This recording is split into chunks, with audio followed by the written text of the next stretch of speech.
Bismillahirrahmanirrahim. Assalamu alaikum. I am Manahil Remote Jawali and I am joining from Karachi, Pakistan. Today we have the privilege of hosting our truly remarkable personality, Ma'am Micaela, recognized as the influencer of the year of for 2023. Love is not only a celebrated advocate for human rights but also a successful business owner, a dedicated model, a survivor with inspiring stories, and a beacon of hope for many. So, she is the co founder of Lovely Hearts Arts Academy, a community social worker and board secretary at Love on the Ground, resource OHR, and contributing writer at Mental Health on the Mighty. Her educational journey at California State University, San Marcos, has also played a pivotal role in shaping her multifaceted career. Today, we are here to delve into her life journey of uncovering the layers of her diverse experience and the passion that drives her. So let's extend a warm welcome to our esteemed guest and embark on this enlightening conversation. Welcome, ma'am. How are you? Can you unmute your mic?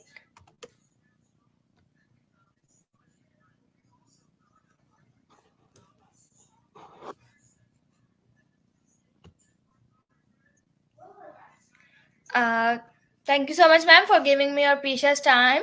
So now let's move on to before moving on, question. Can you please introduce yourself for my viewers? Yes, my name is Michaela. Everyone calls me Love. That is my nickname. So you're more than welcome to call me either. It's so nice to be here.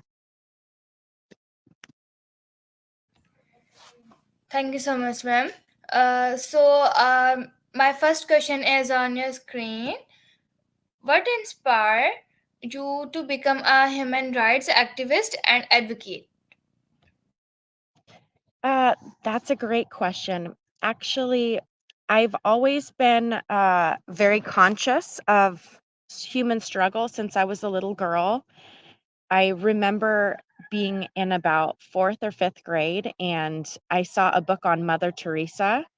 And just thinking that somebody was focused on helping others that were vulnerable just really inspired me, to tell you the truth. And throughout my life, um, I really like to educate myself and learn more. And I think that's just on top of the fact that my family is from Lebanon. I do like to continue learning more about how I can help with human rights issues. All right, ma'am. Great. Thank you so much, ma'am, for your answer.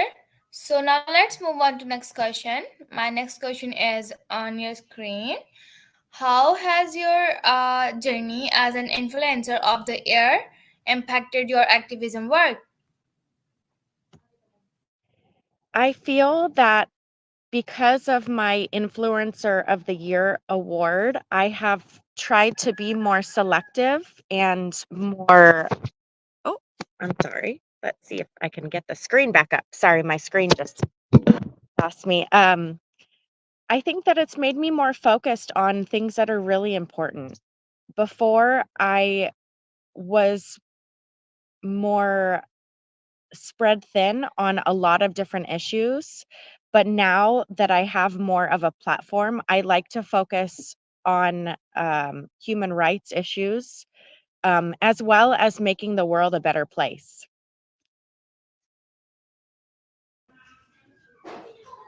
All right, wonderful. Thank you so much, ma'am, for your answer. So now let's move on to next question. My next question is on your screen. What inspired you to become human rights activist and advocate? I think I asked this question before.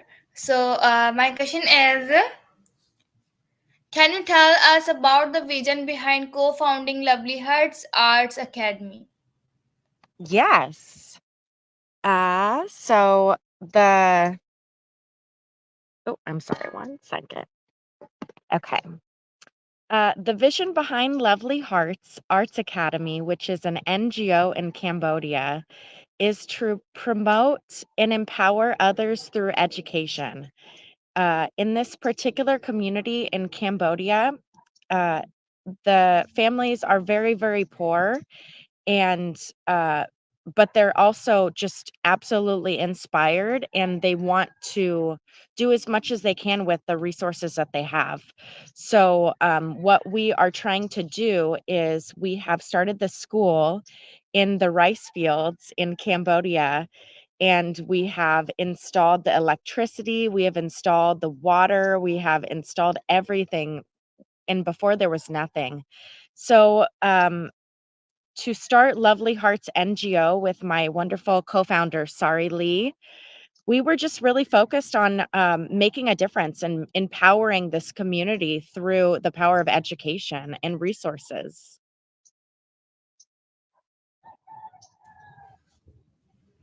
All right, that's wonderful. Thank you so much, ma'am, for your wonderful answer. So now let's move on to next question. My next question is on your screen. Okay. Can you see my question? Yeah. Okay, how has your experience as a model influenced your perspective on human rights and advocacy? I have had a few different modeling opportunities throughout my life, but I do remember as a child having some of these opportunities as a young teenager and feeling that there was like a hidden agenda with modeling, and it actually it threw me off, and I didn't really want to be a part of that anymore.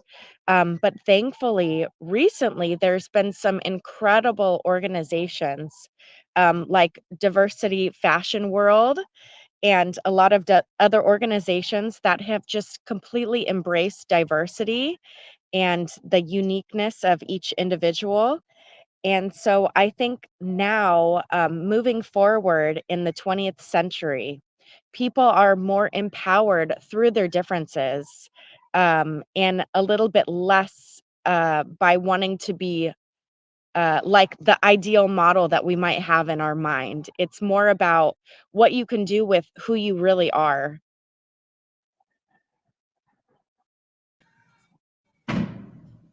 All right, great. Thank you so much, ma'am, for your answer. So now let's move on to next question. My next question is on your screen. What are the key initiatives of love on the ground resources where you serve as board a secretary? Yes. So Love on the Ground actually used to be called Oceanside Homeless Resources. And this community is absolutely wonderful. It's one of my favorite organizations in California, to be honest with you. And this organization focuses on giving back to the community and connecting resources. So, some of the things that we do with Love on the Ground is we will just even this week, uh, our director, Vanessa Graziano, has been organizing some turkey meals for families that are in need.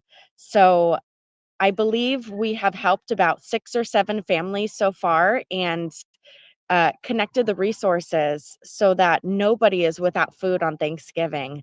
So that's just one of the many initiatives that we've done. What we've also done during COVID is we've provided meals for vulnerable individuals that are experiencing homelessness.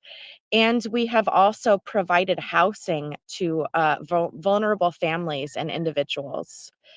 So mainly, we just want to help people. A lot of organizations locally, they will only help if somebody, for example, has access to a cell phone. So they're checking in once a week, or maybe they have to be completely clean from whatever they're struggling with. Um, but our organization accepts others where they are at, and we try to find the resources for them so that they can continue trying to form healthy connections and a path forward long term, in the hopes of them finding long term permanent housing and being able to contribute to being um, a community member. So that is our goal, is just to help plug people more into the communities, even if they're struggling. All right, ma'am. Thank you so much, ma'am, for your wonderful answer. So now let's move on to the next question. My next question is on your screen. As a survivor, how do you incorporate your personal experience into your advocacy work? I really try to be more compassionate because I know in my own personal life and with my own personal story, I've been through a lot. Mostly I haven't shared about it. And I believe that when we just judge somebody from outside appearance or even what they've accomplished, we still don't know their full story. That might be a very small portion of their story. So I try to just lead with compassion and love and just um, really create the space for healing and for building resilience, because I know that, especially with individuals that have experienced trauma or PTSD or complex PTSD, there is a lot of difficulties in healing. And so just being aware of somebody's struggle, their individual struggle, is very empowering. And sometimes that's what it starts with, is just being able to hear a survivor and to understand, wow, this really is your experience. So I like to have a lens of just leading with compassion.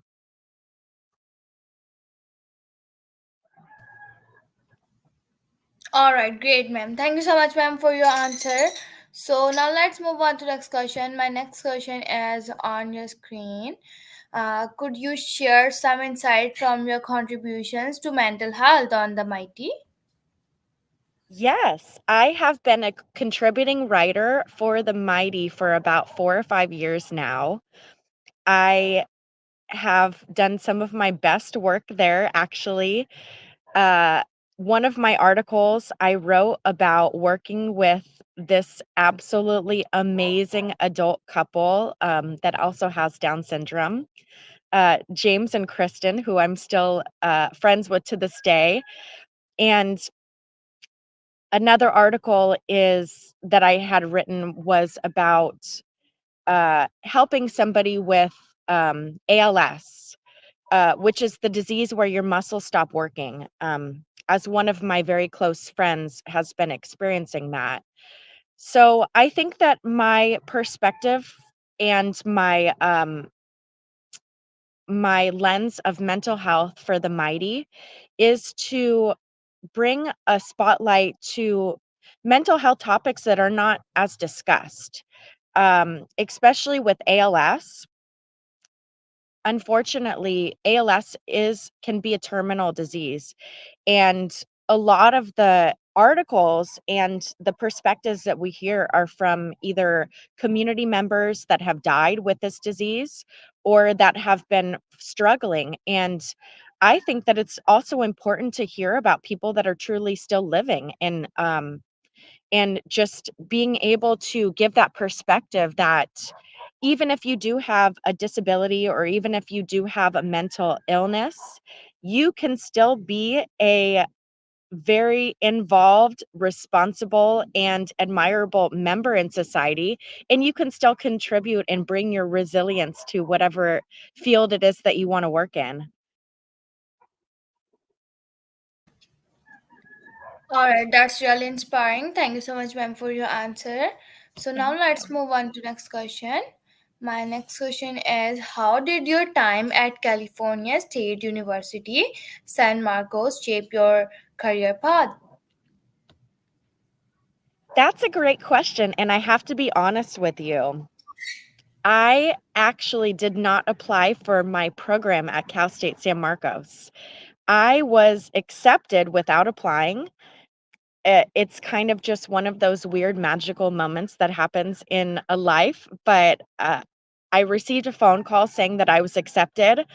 I celebrated with the lady on the phone, and then a few minutes later, I called her back to say, "Wait, what program is this?" So I think that this was really a God chosen path for me, to be honest with you. And the more involved that I was in my social work program when I completed my master's program, the more I learned about issues that I'm already really passionate about, as well as learning about how to heal things that I've dealt with myself in my own personal life.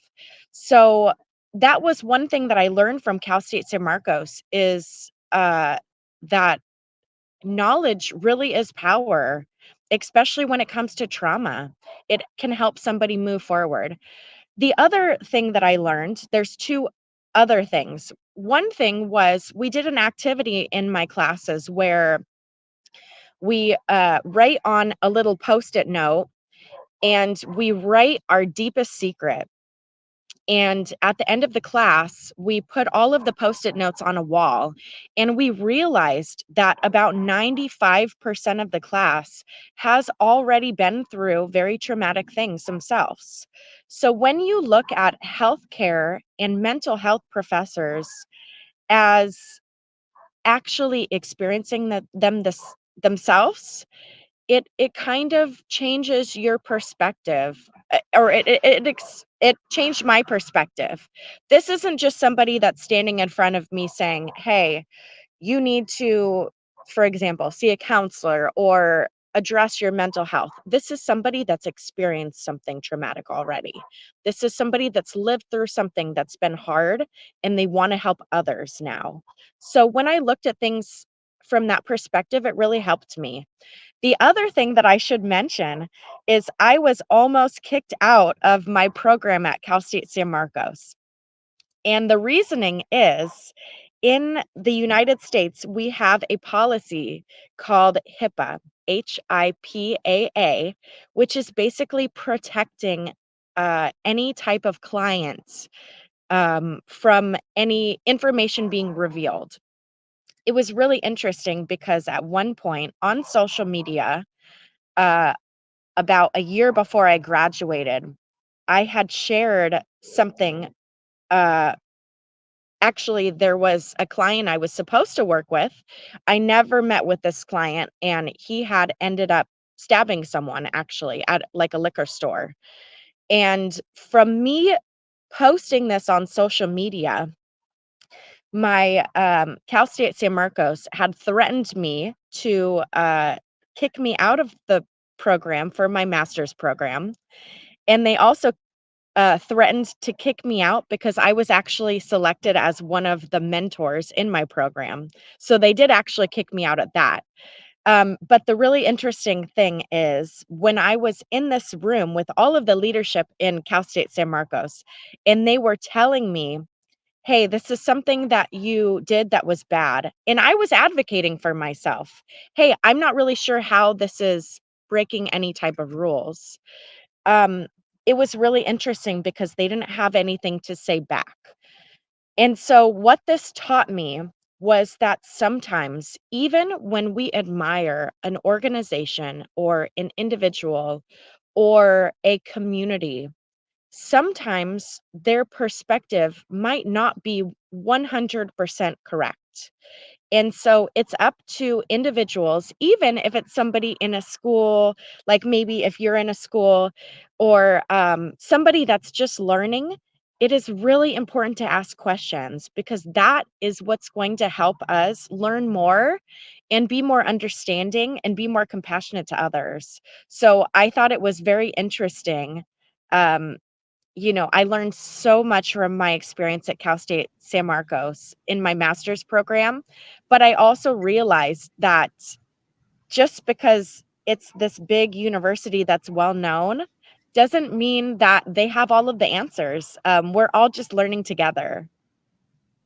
Thank you so much, ma'am, for your really wonderful answer. Your answer is is so wonderful. Thank you so much, ma'am, for your answer. Thank So now you. let's move on to next question. My next question is on your screen. What are your future goals as an influencer and activist? I would like to travel more. I want to finish my book, and I'm hoping to do a documentary on uh, some human rights topics. Um, and I'm hoping just to continue to expand the spotlight on human rights. I have also just recently opened up an organization called Lovely Hearts Nonprofit, which is based out of the United States. And our organization is creating purposeful tours to help empower others through education, art, and storytelling. So this is part of the storytelling that I've been mentioning with you is that the more that we share and we learn about others, the more that we can empower each other. All right, great. Thank you so much, ma'am, for your answer. So now let's move on to next question. My next question is on your screen. What's the most memorable place you will travel to and why? Oh, that's a great question. My most loved travel place is definitely Cambodia. I absolutely love Cambodia. I feel that they are just so welcoming and loving, and the culture is just very inclusive. So, regardless of what background or what country you come from, um, anyone that is Khmer will open you with open arms. Everyone is so encouraging when it comes to learning Khmer, the language of Cambodia. And I just think it's really a spiritual experience as well as a informative experience about the history of Cambodia and the Khmer genocide and how like Angkor Wat Temple was built. There's just so much magic and mystery in Cambodia that I just absolutely love. So I have been there 9 times and I will be returning in 2 weeks. I'm just so excited. All right, great, ma'am. Thank you so much, ma'am, for your answer.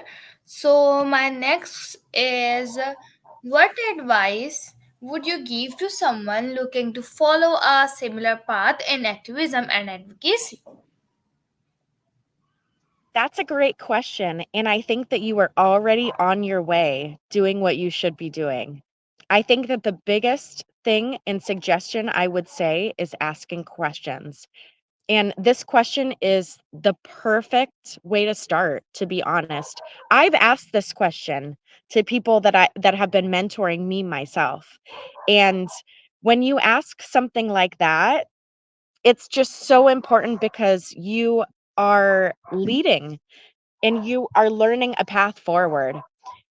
I think it's really important to state that every single person started somewhere. They started with something and they probably started with your own question.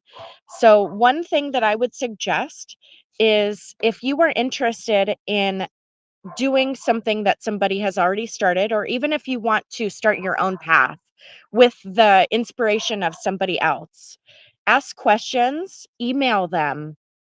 I had a mentor at one point in my life. He told me every single day, you should be writing to 5 people that encourage you. So that is something that I try to continue to do to this day. And this might be somebody that I might want to collaborate with. This might be somebody.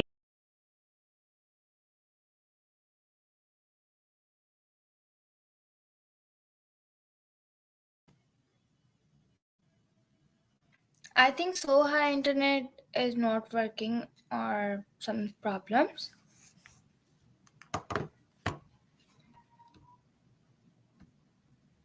So as we bring this insightful conversation to a close, I'd like to express my deepest gratitude to Ma'am Love Micaela for sharing her remarkable journey with us. Her stories of resilience, dedication to human rights, and multifaceted career are not just inspiring but a testament to the power of patience and perseverance. So, to our audience, thank you for joining us, being part of this enlightening dialogue. We hope the experience and wisdom shared today resonate with you and inspire in your own endeavors. So, this is Manahil Rimorjawali signing. I think she's coming. No. Okay. This is Manahil Rimorjawali signing off from Karachi, Pakistan. Until next time, stay inspired and keep making a difference in your communities. Thank you. Bye. Have a wonderful day ahead.